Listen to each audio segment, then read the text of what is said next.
যুক্তরাষ্ট্রের হার্ভার্ড বিশ্ববিদ্যালয়ের করমুক্ত মর্যাদা কেড়ে নেয়ার হুমকি দিয়েছেন মার্কিন প্রেসিডেন্ট ডোনাল্ড ট্রাম্প। স্থানীয় সময় শুক্রবার সোশ্যাল মিডিয়া প্ল্যাটফর্ম ট্রুথ সোশ্যালে দেওয়া এক পোস্টে ট্রাম্প এ হুমকি দেন বলে জানিয়েছে রয়টার্স। তবে কখন এই পদক্ষেপ নেবেন তা এখনও স্পষ্ট করে জানাননি মার্কিন প্রেসিডেন্ট।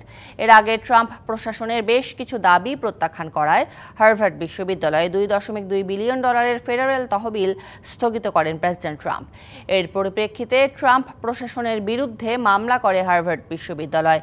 চলতি বছরে ক্ষমতায় ফিরে আসার পর থেকেই ট্রাম্প গবেষণার জন্য নির্ধারিত সরকারি তহবিল আটকে রাখার হুমকি দিয়ে শীর্ষ বিশ্ববিদ্যালয়গুলোকে পুনর্গঠনের জন্য চাপ দেন, যা প্রত্যাখ্যান করে হার্ভার্ড।